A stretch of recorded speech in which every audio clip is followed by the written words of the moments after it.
4 जून शाम होते होते आरजेडी वाले कहेंगे कि कांग्रेस ने लुटिया डुबो दी।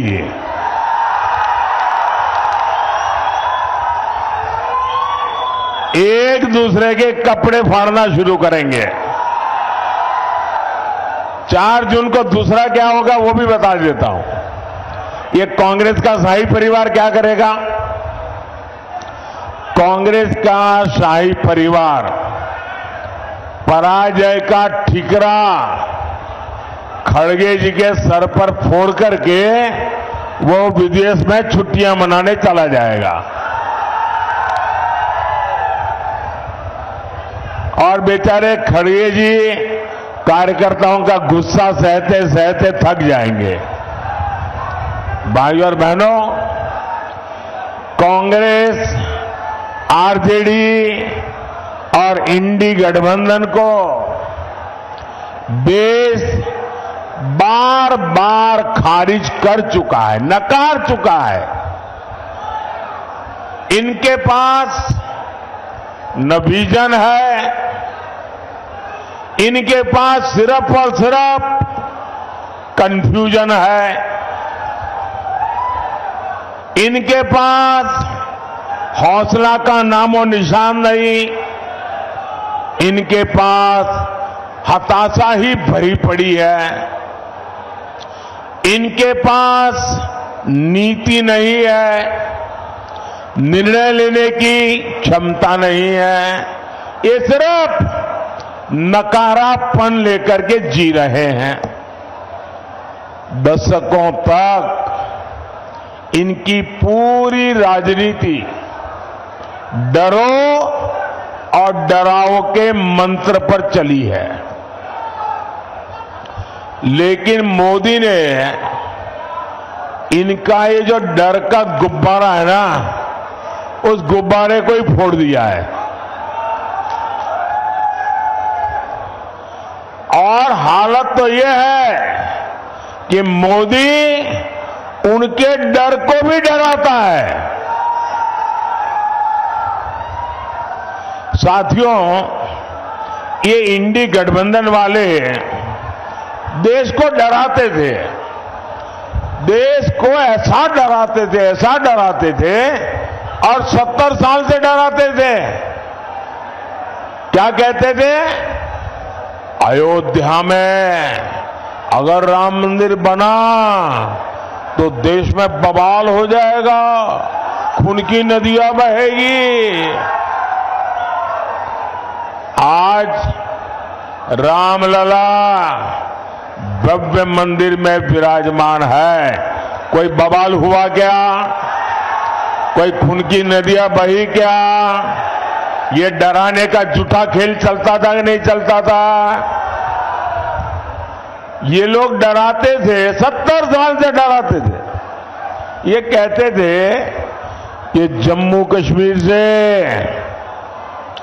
370 अगर हटा तो ये पाकिस्तान में चले जाएंगे, अगर 370 हटा तो आग लग जाएगी, अगर 370 हटा तो देश में बम धमाके होंगे। भांति भांति की धमकियां और डर पैदा करना। मोदी इनकी न धमकियों से डरा है न कभी रुका है। धारा 370 हटा के नहीं हटा, धारा 370 की दीवार गई कि नहीं गई? कश्मीर और हिंदुस्तान के बीच की ये दीवार को तोड़ा कि नहीं तोड़ा? सीना तान के तोड़ा कि नहीं तोड़ा? मुझे बताइए, कहीं आग लगी क्या? कोई पाकिस्तान भाग गया क्या? देश में बम धमाके हुए क्या? डराते थे। साथियों, ये डरपोक कांग्रेस और ये डरपोक आरजेडी वाले अभी क्या कह रहे हैं? पाकिस्तान के पास परमाणु बम है, डरो डरा रहे हैं। खुद में मसाला खाली हो गया तो उधर का मसाला दिखाते हैं। इसलिए पाकिस्तान के आतंकी जब चाहे भारत पर हमला करके चले जाते थे, ये डरपोक लोगों के कारण। मोदी इनकी तरह डरता नहीं है। मोदी ने सेना को कहा, जाओ गढ़ में घुस करके मारो।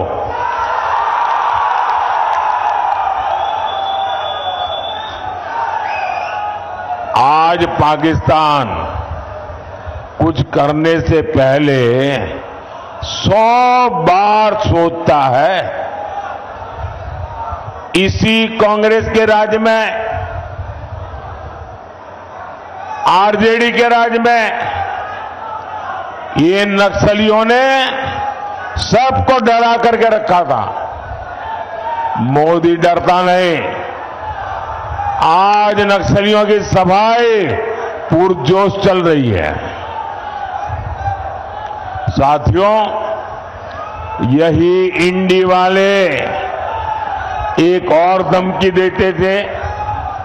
ये कहते थे कि बड़े भ्रष्टाचारियों पर हाथ डालो तो मोदी की कुर्सी हिला देंगे।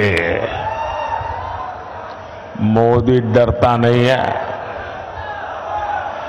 जिसने चोरी की है, जिसने गरीब को लूटा है, और कितना ही बड़ा शहंशाह क्यों ना हो, कितना ही बड़ा शहजादा क्यों ना हो, कितना ही बड़ा अपने आप को तीसमार का क्यों ना मानता हो, उसको जेल जाना पड़ेगा, जेल में जीना पड़ेगा। और रोज जेल की रोटी चबा करके ही उसकी जिंदगी पूरी होने वाली है।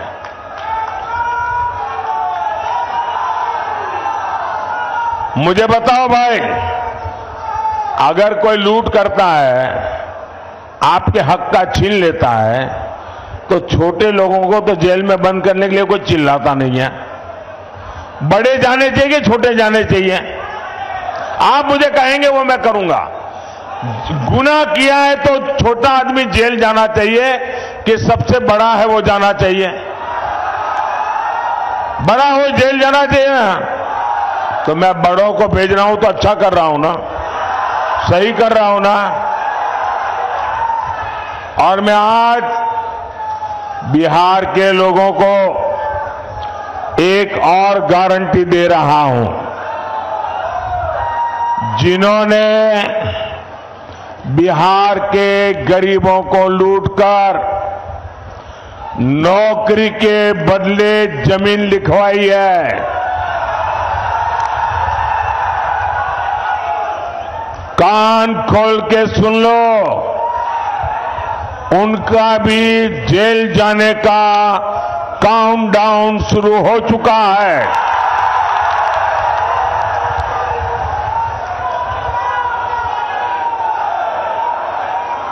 ये जैसे ही ये हेलीकॉप्टर में चक्कर मारने का समय उनका पूरा होगा, जेल का रास्ता तय हो जाएगा। बिहार को लूटने वालों को एनडीए सरकार छोड़ेगी नहीं। और ये एनडीए की गारंटी है, मोदी की भी गारंटी है। भाई और बहनों, ये इंडी गठबंधन वाले अपने राजनीतिक स्वार्थ के लिए कुछ भी कर सकते हैं। ये लोग बिहार और बिहारियों के अपमान के खिलाफ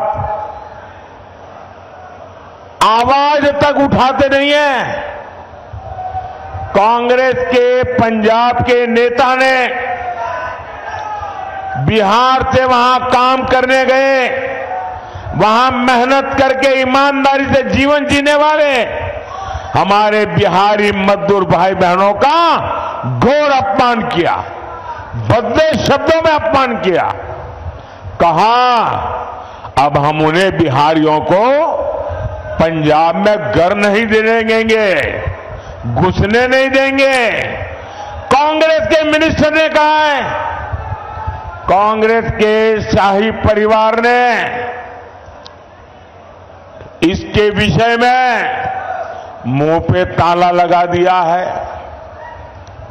क्या कभी कांग्रेस के शाही परिवार ने बिहारियों के इतने बड़े अपमान के लिए बिहार से माफी मांगी क्या? बिहारियों से माफी मांगी क्या? और ये इनको लालटेन लेकर के मुजरा करने वाली जो जमात है, वे भी बिहारियों का अपमान हो रहा है और कांग्रेस के चरण चूम रहे हैं। कांग्रेस के खिलाफ एक शब्द बोलने को तैयार नहीं है, कांग्रेस का जवाब मांगने को तैयार नहीं है। आरजेडी में हिम्मत नहीं कि बिहारियों के अपमान पर वो कांग्रेस को एक शब्द भी बोल पाए।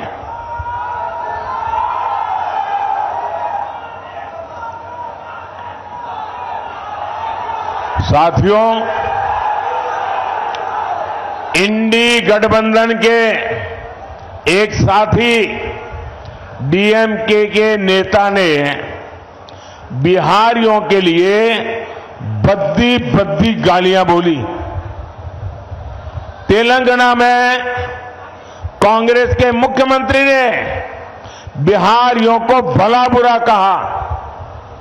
पश्चिम बंगाल की मुख्यमंत्री आए दिन बिहारियों को गालियां देती हैं, लेकिन आरजेडी और कांग्रेस के नेताओं ने उनके मुंह से इन लोगों को उनके खिलाफ एक शब्द बोलने की हिम्मत नहीं है। इन लोगों को आपके स्वाभिमान की चिंता नहीं है, इनको बिहार के गौरव की चिंता नहीं है, इनको बिहार के होनहार नौजवानों के प्रतिष्ठा की चिंता नहीं है। इनको सिर्फ और सिर्फ अपने वोट बैंक की चिंता है। उनको सिर्फ आपके वोट छीनना है, उसके लिए भांति भांति की भाषा का उपयोग करते हैं। इनके लिए बिहारियों का सम्मान कोई मायने नहीं रखता। साथियों, मैं हमारे जो फर्स्ट टाइम वोटर है, जो पहली बार वोट करने के लिए जाने वाले हैं, उनको जरा जंगल राज पार्ट 2 से सावधान करना चाहता हूं। ये जो फर्स्ट टाइम वोटर है ना, उनका जन्म होने के बाद उनको जंगल राज कितना भयंकर था वो देखने का अवसर नहीं मिला, क्योंकि यहां एनडीए वाले काम करना शुरू किए। लेकिन जो जंगल राज वालों ने था, जो मुसीबतें खड़ी कर दी थी, ये जरा फर्स्ट टाइम वोटरों को पता होना चाहिए। वो समय था शाम होने के बाद बाहर निकलना मुश्किल था। बाहर से कोई रात में ट्रेन से उतरता था तो स्टेशन से बाहर नहीं निकलता था, रात भर स्टेशन पे पड़ा रहता था। सुबह उजाला होने के बाद फिर अपने गांव की तरफ निकलता था। अपहरण, डकैती, हत्या, ये बिहार का दुर्भाग्य बन गया था। नीतीश जी के नेतृत्व में एनडीए सरकार बिहार को जंगल राज से बाहर लेकर आई है। वो गुंडे, वो डकैत, वो लुटेरे अभी छिपे हुए हैं, चुप होकर के बैठे हुए हैं, मौके की तलाश में है। अगर गलती से भी ये इंडी वाले जरा भी मजबूत होते दिखेंगे भी, तो फिर उनका दाना पानी मिलेगा और ये मिलकर के फिर से आपका भविष्य तबाह कर देंगे। नौजवानों, आपकी जिंदगी तबाह कर देंगे और फिर कभी भी आप उभर करके बाहर नहीं आ पाएंगे। भाइयों और बहनों, यह हमारा बिहार सामाजिक न्याय की प्रणेता भूमि है और मुझे गर्व है कि अगर किसी ने सामाजिक न्याय की रक्षा की है तो वो बीजेपी और एनडीए ने की है। बीते 10 साल में देश ने एनडीए को 2 बार प्रचंड जनादेश दिया। हमने पहली टर्म में एक दलित के बेटे को, जो कभी बिहार के गवर्नर हुआ करते थे, उनको देश का राष्ट्रपति बनाया, दलित को देश का राष्ट्रपति बनाया। जब हमें 2019 में दूसरी बार अवसर मिला तो हमारे देश की एक आदिवासी बेटी को देश का राष्ट्रपति बनाया। देश के सर्वोच्च संवैधानिक पद पर सुशोभित किया। राष्ट्रपति पद का गौरवपूर्ण काम उन्होंने शुरू किया। हमने पिछड़ा आयोग को संवैधानिक दर्जा दिया। कांग्रेस ने 3 दशक तक पिछड़ों की इस मांग को ठुकराया था, लेकिन मैं आप ही के बीच पैदा हुआ हूं। अति पिछड़ों को कैसी जिंदगी जीनी पड़ी है ना, वो मैंने भोगी है और इसलिए मैंने आते ही आयोग बना दिया। पहले केंद्रीय विद्यालय, नवोदय विद्यालय और सैनिक स्कूलों में ओबीसी आरक्षण नहीं था।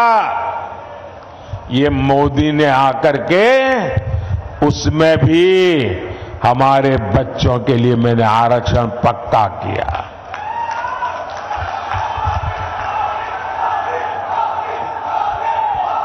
मेडिकल की पढ़ाई में भी केंद्रीय कोटे में पहली बार ओबीसी आरक्षण हमने लागू किया। ये हमारा ट्रैक रिकॉर्ड है। साथियों, इसकी विपरीत आज इंडी गठबंधन वाले एससी, एसटी, ओबीसी, अति पिछड़े, उनका सबका आरक्षण छीन किए की एक बहुत बड़ी साजिश रच रहे हैं। मैं देश को अवगत कराना चाहता हूं, ये मेरा कर्तव्य बनता है कि देश को मैं जानकारी दूं। इंडी गठबंधन ने हजारों शैक्षणिक संस्थानों में एससी, एसटी, ओबीसी, अति पिछड़ा को मिलने वाला आरक्षण बंद कर दिया और वो सारा का सारा अब मुसलमानों के लिए रिजर्व कर दिया है। ये जो किया है वो मैं बताता हूं। एक ही झटके में दलितों, पिछड़ों, अति पिछड़ों, उनका आरक्षण खत्म कर दिया। इन्होंने संविधान को ताक पर रखकर मुस्लिम जातियों को रातों रात ओबीसी बना दिया, ओबीसी के हक का आरक्षण दे दिया। अभी आपने 2 दिन पहले कलकत्ता हाईकोर्ट का जजमेंट देखा होगा। कलकत्ता हाईकोर्ट ने ऐसी डांट लगाई है क्योंकि वहां 77 मुस्लिम जातियों को रातों रात ओबीसी बनाकर ओबीसी का हक उनको दे दिया था। भाइयों बहनों, हाईकोर्ट ने ऐसी थप्पड़ मारी है, उनको ठिकाने लगा दिया है। ये ऐसे आपके साथ धोखाबाजी करने वाले लोग हैं, ये संविधान की पीठ पे छुरा भोंकने वाले लोग हैं।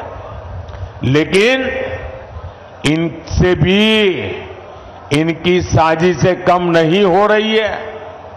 साथियों, इंडी वाले चाहते हैं कि बार बार मुस्लिम आरक्षण का ये मामला कोर्ट में न फंसे, कोर्ट हर बार रिजेक्ट न करे। तब उपाय क्या? तो इंडी गठबंधन वालों ने पक्का कर लिया है कि अगर वो दिल्ली पहुंचेंगे तो पहला काम ये संविधान को बदल देंगे। संविधान को बदल करके एससी, एसटी, ओबीसी का आरक्षण वो मुसलमानों को देने का संविधान में बदलाव करेंगे ताकि कोर्ट उनको परेशान न करे। ये खेल खेल रहे हैं। भाइयों बहनों, मैंने ठीक 1 महीने पहले इंडी वालों को चैलेंज किया था।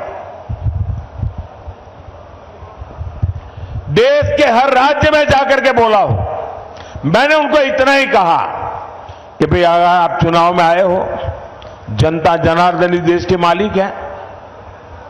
जनता जनार्दन को लिख करके दो कि हम सत्ता में आएंगे तो हम संविधान में परिवर्तन नहीं करेंगे। हम सत्ता में आएंगे तो एससी, एसटी, ओबीसी का आरक्षण छीन नहीं लेंगे। हम सत्ता में आएंगे तो धर्म के आधार पर आरक्षण नहीं करेंगे। हम मुसलमानों को यहां से छीनकर उनको नहीं देंगे। लिख करके दो ना। मैंने कहा 1 महीना हुआ, 1 महीना। लिखने की बात छोड़ो, बोलने की हिम्मत नहीं है उनकी। इसका मतलब पेट में पाप है। बिहार में मेरा यादव परिवार है, बिहार में मेरा कुर्मी परिवार है, बिहार में मेरा कुशवाहा परिवार है, बिहार में मेरा कलवार परिवार है, बिहार में मेरा तेली परिवार है, मेरा सूरी परिवार है, मेरा कानू परिवार है, मेरा निषाद परिवार है, मेरा पासवान परिवार है, मेरा रविदास परिवार है, मेरा मुसहर परिवार है। ऐसी हर जाति के सबसे बड़े दुश्मन अगर कोई है तो ये आरजेडी कांग्रेस वाले हैं। ये मुखौटा सामाजिक न्याय का लगाते हैं लेकिन तुष्टीकरण करते हैं। वोट बैंक की राजनीति के गुलाम हो चुके हैं और वोट बैंक वाले जैसे नचाए ये नाचते रहते हैं।